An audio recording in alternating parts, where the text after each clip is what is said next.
It's not possible. I didn't say it would be easy, Neo.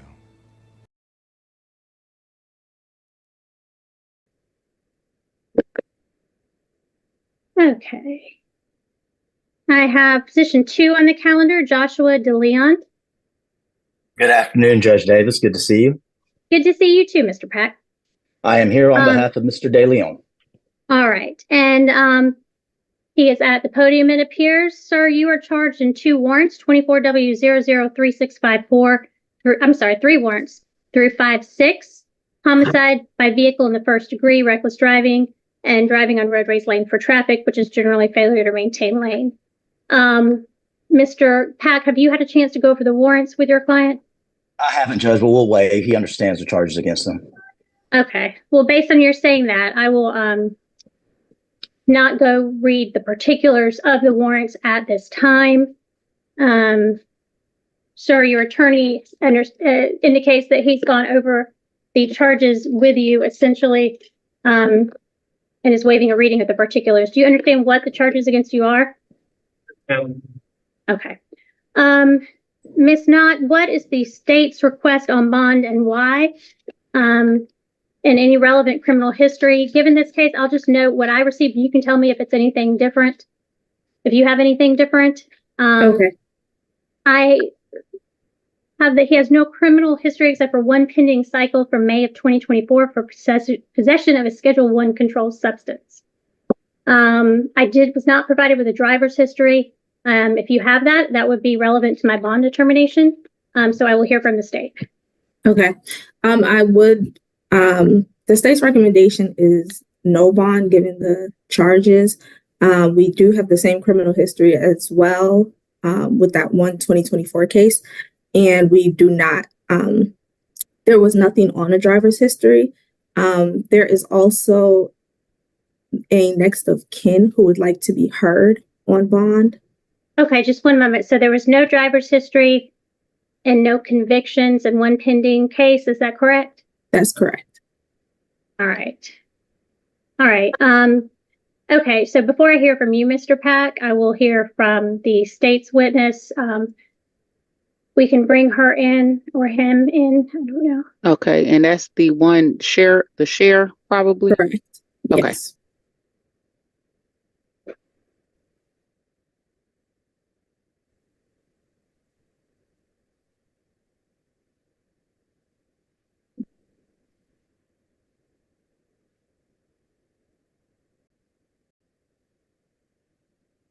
All right, Ms. Knott, I'm going to ask that you communicate with your witness to see if they can connect to, oh, here we go.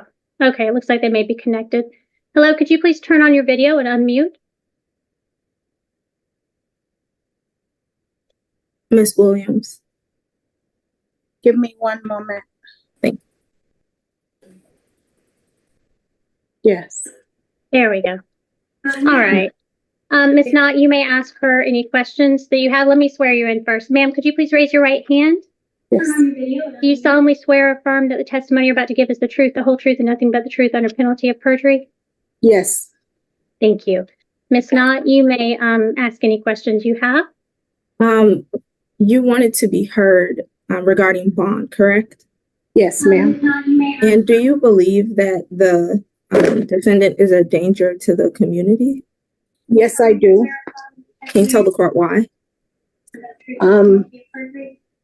Driving while intoxicated, turn that down. Driving while intoxicated puts an at risk for everyone, not just my son because it was my son, but it took away someone's loved one. And it may be his first, but I don't have any more firsts. I don't have any first wedding. I don't have any first grandchildren. I don't have anything to look forward to for my first. And when he took away my son without any form of consideration or reflecting on what happened or the situation that occurred, he took away all of my first. May 18th made 10 months, 2.6 million seconds, 304 days of my life that was taken away from my family. I have no more first. So I feel as though my firsts were all taken from us. So if this court could understand, this may be his first, but it's a threat to everyone on the road. I have to live with the grief, the crying, the mental illness, the loss of work that my entire family has to endure. And it is very heart-wrenching. I didn't know what to say to the court today, to be honest, Judge David. I didn't know how to approach this because from one mother to another, he has the name of my baby son who passed away. And it was very heart-wrenching when I heard, I don't want this young man to be punished drastically, but he needs to sit and reflect on the consequences of his actions because he's old enough to know what those actions are. And I am just devastated. My family is very devastated. Thank you, ma'am. And just so you're clear, I don't know if the state made it clear or not. Your pain is unimaginable, and I am sorry you are going through this. This stage of the process, what I am allowed to consider are certain statutory factors under the law as it regards to bond. You will have another chance in the future, depending on the resolution of the case, to give a victim impact statement as to any sentencing if it gets to that point. Okay. I do appreciate your input. And I'm just letting you know there's certain things I'm allowed to consider and certain things I'm not, because we're not at the punishment stage yet. Okay. Mm-hmm. So I do appreciate your input. Ms. Knott, do you have any other questions for this witness? I just want to clarify. Is there anything else that you'd like the judge to know, ma'am? Well, Ms. Knott, we are doing a bond hearing, so I'm not meaning to be difficult. I am limited about what I can consider under the law at this stage. I understand. Ma'am, is there anything else as it relates to bond in this case that you would like me to know? I just would like for him not to receive bond at this moment. I understand. Yeah. I understand. Okay. Thank you, ma'am. All right. Mr. Pack, do you have any questions for this witness? I do not, Judge. All right. Thank you. All right, ma'am. We're just going to, you're free to remain if you would like, and I will hear from Mr. Pack on bond. And if we could just mute everyone but Mr. Pack, please. Thank you, Judge. First and foremost, I want to send my deepest condolences. I've spoken with the family. They've spoken with Josh. We send our deepest condolences to the family. The amount of pain that the victim's mother must have felt in this case, Judge, it's just unimaginable. However, I don't know if this is going to bring anything as far as how do I say this? He wasn't under the influence, Judge. There's no indication that he was ever under the influence of alcohol in this case, Judge. It's a reckless driving charge. So I didn't know if that would bring any sort of whatever to the victim's mother, Judge. My client is 19 years of age. Other than the pending drug charge, Judge, he has no prior criminal record or no arrests. I know no convictions. He is a high school graduate, Judge. He lives in Kennesaw with his mom and his dad. He also has an older brother who lives in the metro Atlanta area, Judge, so he does have ties to the community. He's currently working with his dad doing construction. On the date of his arrest, Judge, he was actually on his way with his father to do a remodeling job on a dealership. And when they were stopped and he found out he had a warrant, they took him in, Judge. So he is working, Judge. Without getting too much into the accident in and of itself, Judge, what I would like the court to know is that after the accident, when my client assisted the other individuals out of his car, he immediately ran to render aid to the other driver of the vehicle. When he realized that he wasn't able to get him out of the vehicle, Judge, he ran to the nearest house, got the residents of that house to call the police, and the police showed up. He didn't leave the scene, Judge. He was there the entire time. He wasn't aware that there was even a warrant. I guess the police department did their investigation and realized that there was there for them to bring a charge, and that's when they issued the warrant, Judge. But he remained on the scene the entire time.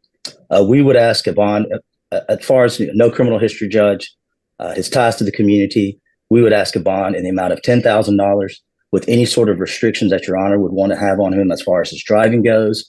He understands that, Judge, but we think that that would be an appropriate bond with his lack of criminal history and his ties to the community.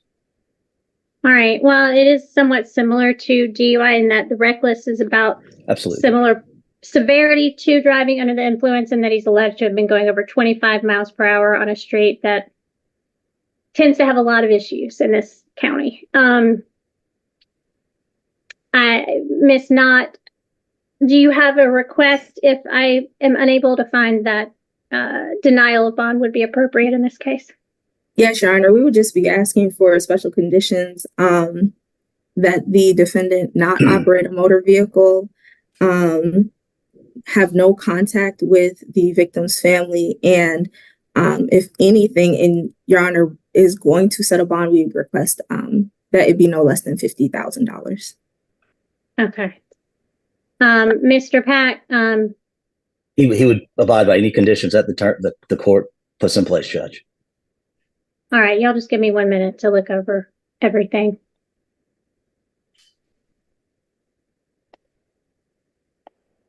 A little longer than a few minutes later. All right, as I said, this is heartbreaking cases. And it is very serious, and he's facing very serious possible sentence going forward. So I'm going to have my bond reflect that, but I'm also having to weigh his not having any convictions in the criminal history, and not, it looks like this happened last year in July, with this warrant just being taken out. So I think I do need to set a bond in this case based on the law as applied to this scenario. So I'm going to set bond in the amount of $35,000. It will be $30,000 on the vehicular homicide, $4,000 on the reckless driving, and $1,000 on the failing to maintain lane. And there will be 2 conditions. Sir, you are not to operate a motor vehicle while on bond in this case, and you are not to have any contact with the victim's family. Okay. So that will be that will be my order. You just need to sign that special condition, sir, and then you may follow the directions of the deputy. And thank you, ma'am, for attending. Again, I am sorry for the pain you are enduring and will endure. And Mr. Pack, do you have anything else that you need to address on this case? No, Your Honor. Okay. All right. Well, thank you then. Everything should be signed and saved on my end on this case. And Mr. Pack, you may be excused for the rest of your day.